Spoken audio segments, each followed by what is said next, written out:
Welcome back to Rhythm Guitar Book 1. This is a free course designed to help you get started with chords, strumming, lead sheets, and rhythm charts. You can download this book for free from my website, and I'll leave a link for that in the description. This lesson covers pages 8 and 9.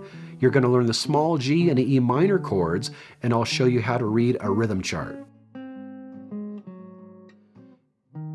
The first two chords in this book are the small G major and the small E minor chords.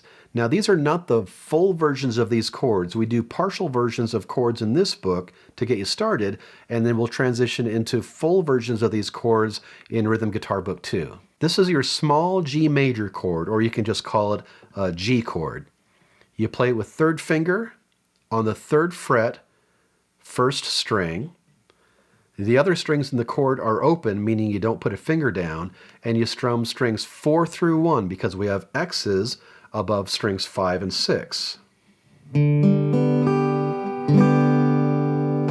Now this will also sound fine if you just play 3 strings. That's up to you. This next chord is the small E minor chord. This is probably the easiest chord you'll ever play because we have 3 open strings. And that's it, no fingers down.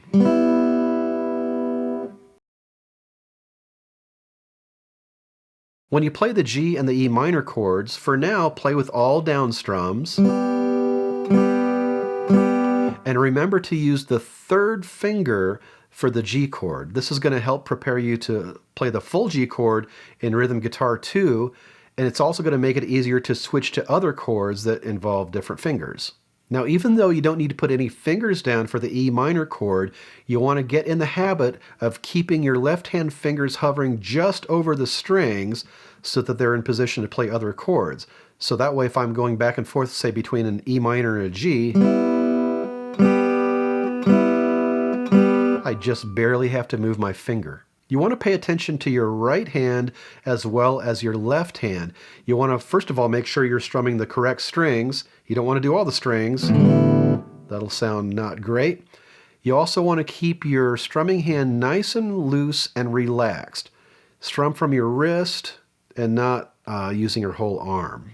Now, as a rhythm guitarist, one of the most important skills to develop is the ability to play at a steady tempo, and we call that playing with good time. So the first thing I would suggest is to practice with a metronome. Get yourself a metronome, or at the very least, play along with the video so you can stay with me.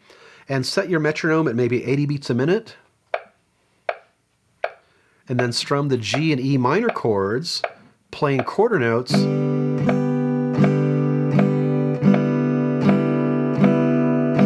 to match the exact tempo or speed of the metronome. There are some great players who play only fingerstyle and others who play only with the pick.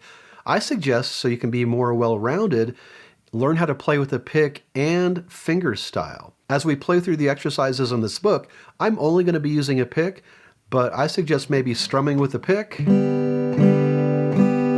half the time, and the other half the time just strum with your thumb. And in Rhythm Guitar Book 2, you're going to learn strumming and fingerstyle patterns. A rhythm chart is written specifically for the guitar player or somebody else in the rhythm section, like the drummer or the bass player or the piano player. Other members of the band may have their own music to read. A sax player might have the notes that they're supposed to play. A singer may have the notes and the lyrics that they're supposed to sing. And a guitar player will often see the chords and the rhythms that they're supposed to play. At the bottom of page 10, we have 4 sample rhythm charts. This first rhythm chart is in 4/4 time, so that means there are going to be 4 beats in every measure, and the quarter note gets the beat. The chords appear above the staff. You can see the G, the E minor, and the G again. And the rhythm is written out for you. In this case, it's just all quarter note strums. And those slash quarter note heads may look a little odd. This style of writing is called rhythmic notation.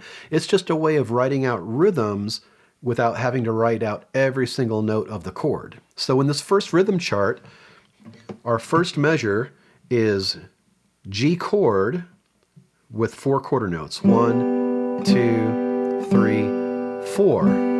Next measure, we have an E minor with 4 quarter notes. 1, 2, 3, 4. And then we go back to G.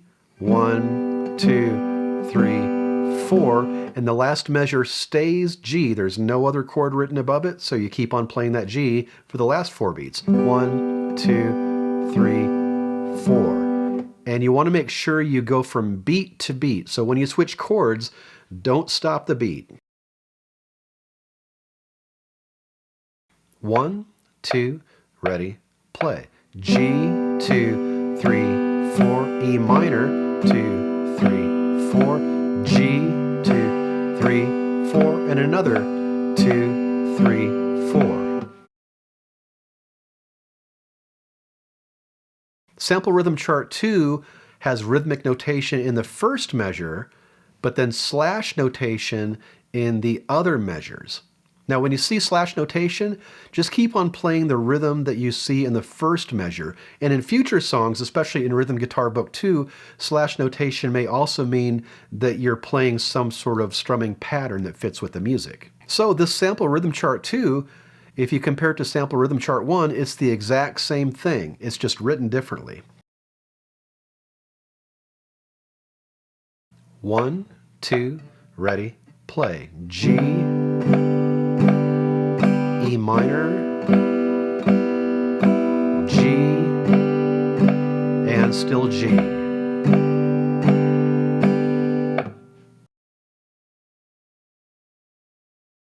Sample rhythm chart 3 is similar to rhythm chart 2, except the time signature is 3/4 time.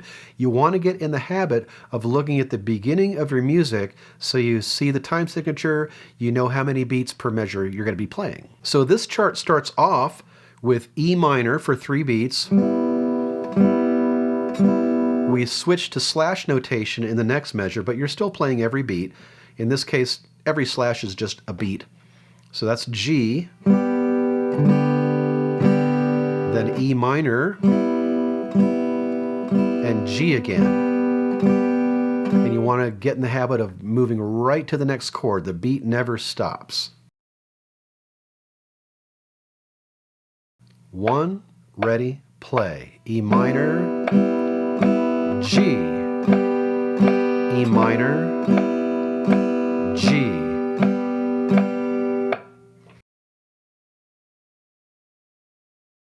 And this fourth rhythm chart is all rhythmic notation, and notice that there are some chord arrest. We learned about chord arrest in the last video, but I want to get more into that now. During the chord arrest, you want to stop the strings from ringing, and the easiest way to do that is just to touch them with your right hand. If I strum down, just touch the strings. There's no magic about it. You don't have to do anything fancy, as long as you stop those strings from ringing. And on those chord arrests, I'm going to touch right on the beat. So at the beginning, when I have these G chords, I'm going to play a G on beat 1, and then touch on beat 2 to stop it. And that's called string muting, when you stop the string like that. Play on beat 3, and on beat 4, you stop it. And then in the next measure, we have 3 Gs in a row, 1, 2, 3, and then you stop it on beat 4. So if I do that in time, it's going to be 1, 2, 3, 4. 1, 2, 3, 4. Touching right on the beat. 1, 2, ready, play. Touch, touch, touch, E minor. Touch, touch, touch. Your assignment is to practice the rhythm charts on page 10. Now's a good time to develop good playing habits, so make sure your guitar is straight up and down. Your left hand is relaxed with your fingers curved, playing on the fingertips, and your thumb is behind the fretboard. Also make sure you're holding your pick between your thumb and your first finger, and your strumming hand is nice and relaxed. Work on keeping a steady beat by playing along with the video, or play along with the metronome so you can set your own tempo. Once you're comfortable with these introductory rhythm charts, I'll see you on page 11 for more rhythm charts.